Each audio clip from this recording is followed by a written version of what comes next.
So I'm on site with this pressure washing job. The customer's just literally sent us the address. They've already pre-played it in advance and just wants us to get on with it. As you can see, it's a property development. They've bought this one, built that one next door, and I believe they're now selling the two. So yeah, we need to get this up and looking as best we can to obviously increase the value for the client. It's quite straightforward, although the prep work is going to be where it's key. We've got a lot of black spot, we've got a lot of lichen, we've got moss, but we've got a lot of weed. Now, should have been de-weeded first, so the prep work for me is going to be the most important thing.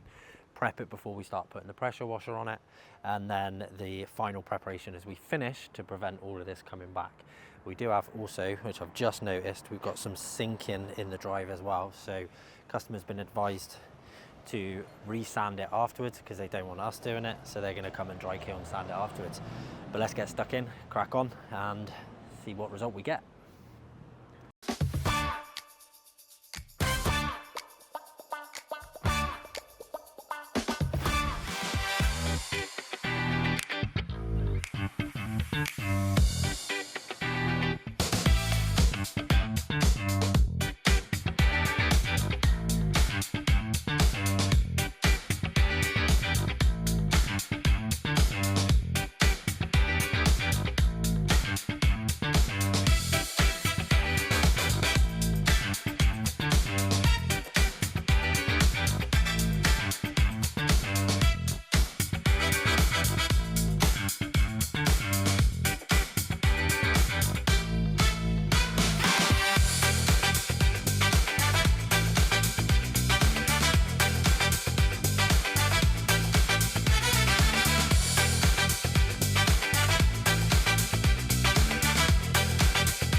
So I'm going to start down the bottom end with jet washing, and I'm going to start with a detail tool, which I wouldn't normally do, but the water's all running down that way, and I'm a bit concerned that it's just going to clog with water the other side. Plus we have a lot of weeds, so I am going to use the pressure from the jet wash to really push a lot of those weeds out and see what I've got to go around then and kind of kill off afterwards or break off afterwards. But the main thing is just to get the majority out. So I'm going to start down there, clear up, and then I'm going to work to the top and that way around. Let's get cracking.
When people see a pressure washer in action, it looks simple. Point, spray, and watch the dirt disappear. But in reality, there's a lot more to it. The tools and techniques we use make a massive difference to both the results and how long those results last.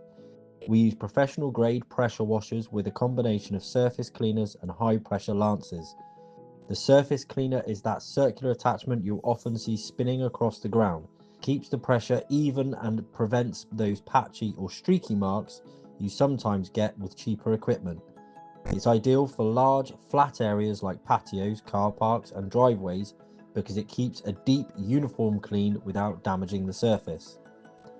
Then there's the lance. That's what we use for detailed areas, around the edges, steps, corners, and joints. It allows us to control the pressure precisely so we can remove stubborn buildup without risking cracks, chips, or water damage. But the real secret to a lasting finish comes after the clean. Once the surface is clear, we apply an eco-friendly biocide treatment. It's designed to kill off any remaining spores or organic matter, things like algae, mold, and lichen, that you can't always see straight away. This step is what keeps the surface looking clean for months instead of weeks. It prevents those green and black patches from coming back too quickly. And because it's eco-friendly, it's completely safe for pets, plants, and surrounding areas. So while it might look like we're just pressure washing, there's actually a process behind it. The right tools, the right pressure, and the right aftercare.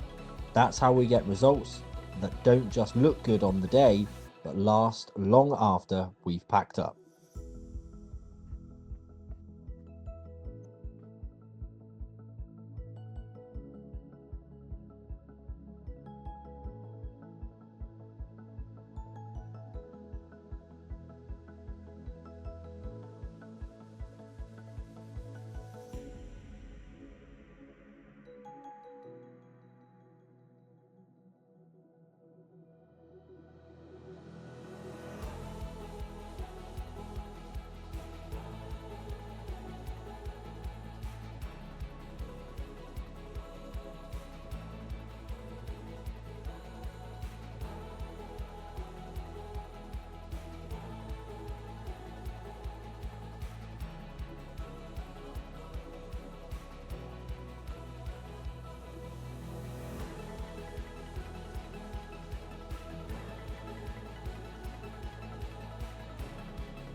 So there we have it, we are all done. Camera's died, so I'm on my phone, hopefully it's all okay. It's a good result. It's not the best result I would like. We have got some oil staining on this as well, and personally I'd like to get that off, but the customer doesn't want to pay for the extra time it's going to take to get that off. I can, obviously, because they're selling the property, they don't want to overspend on it. So yeah, good result. It was a bit of a slog. I think we've got rid of most of the weeds. Does need resanding as well, but again, customer's going to do that himself. Doesn't really want to spend the money on us doing the resanding. So good job all the way round. If you want to carry on watching some good videos though, why not click here to watch the satisfying video about some roof cleaning, or you can click here and you can watch our behind the clean series, where you can really see exactly what it is like to run a growing UK cleaning business. For now though, please do click the subscribe button below, turn on that notification bell, and we'll see you next time.